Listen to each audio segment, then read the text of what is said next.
Hey guys, Phil Williams here, Realtor and Office Manager with Lock and Key Realty in Victorville, California.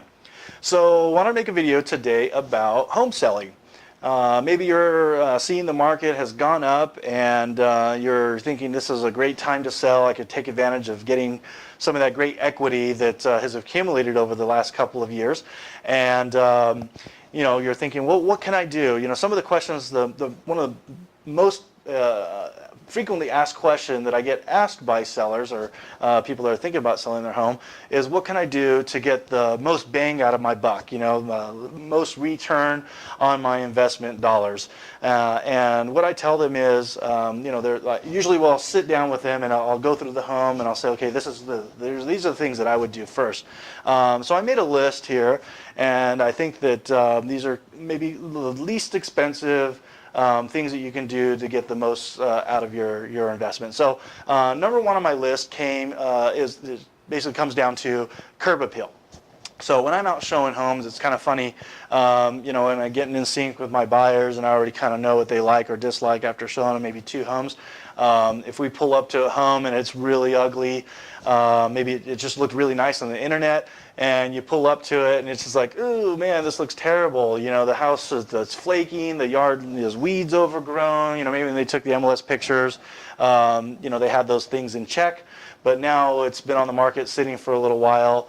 Who knows, probably the inside's bad as well. So I mean, that's just the assumption that we make as humans. And sometimes they'll roll down the window and I'll pull up next to them and I go, yeah, no, and they do this thing. No way, Phil, we're not even step foot in this house. It looks so terrible on the outside. Let's just go to the next one. So, okay, yeah, you're my client. I'm going to do what you asked me to do. I'm not going to say, let's go take a look at it. Unless, maybe I've seen some pictures on the inside and I still maybe think, I'll say, we're here, let's take a look. But if you're lucky enough to have an agent that might go on a limb like that and your curb appeal looks bad, but you don't want to have to rely on luck. You want to put as much of that in your favor, create your own luck. So curb appeal, number one. What can you do? Say you have no landscaping at all.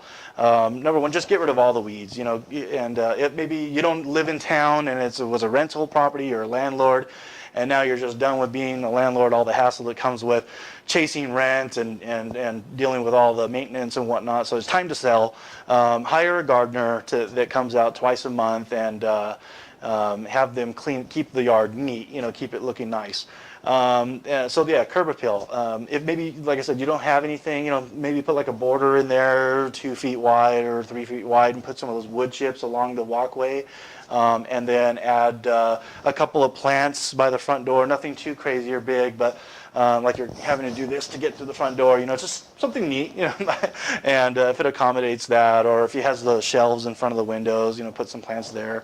I know that some neighborhoods may not, they might get stolen, but it might be worth the chance of acquiring a buyer, within the first week on the market or so. So anyways, curb appeal. Number 2 on the list is the doorknob. When you're coming to the house, and one of the first things you see when you walk into the house is the front door. Most people kind of go into the garage nowadays, but when you're showing the home for the first time, that front door speaks volumes about what they're about to experience when going into the house. And it's kind of like, wow, look how beautiful that doorknob is. This is the doorknob to our new home, And so get something, spend a little bit of money on that and get a nice doorknob. What a world of difference those little things can make. So, and on top of that, on the door, on that topic, paint the door if it needs to be painted. Same thing with the trim on the roof. Sometimes that's all it takes is just a little bit of paint. It's amazing what just a little paint can do.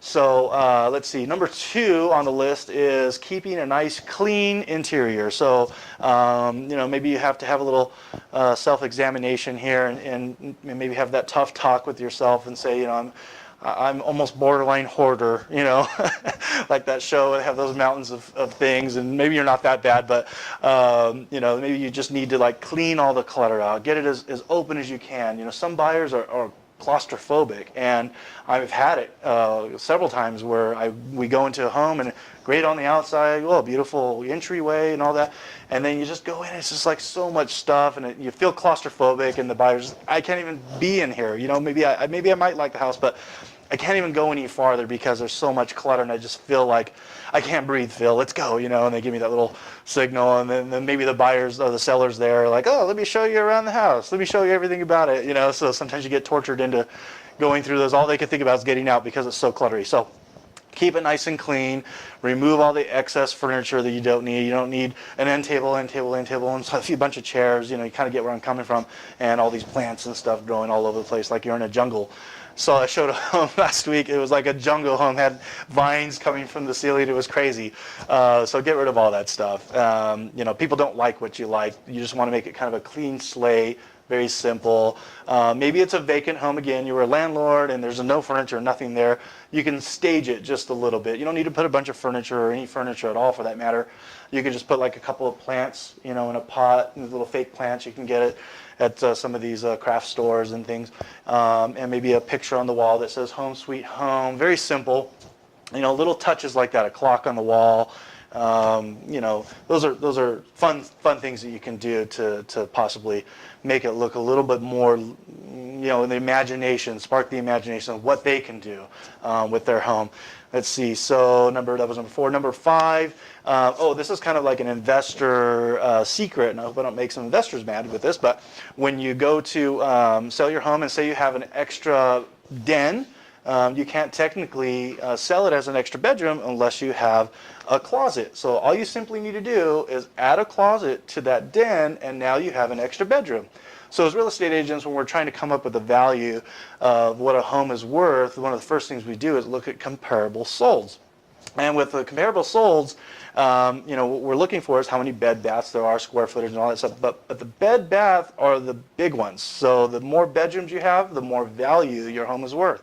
And I've even seen these investors, they go in and they say, hey, this is a great deal. We can buy it as it is right now and just convert that den into a bedroom by adding a closet and turn around and sell it for a little more. So those are the top 5 things that I would say are the least expensive things you can do to get the most return on your investment.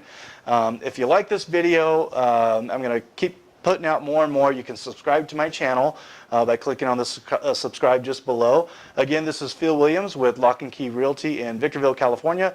If you're in California, give me a call. I'd love to help you list your home for sale. Even if it's in San Francisco, I'll fly up there, take pictures, put it on the MLS, and get it sold. If you're not in California, feel free to give me a call anyways as well.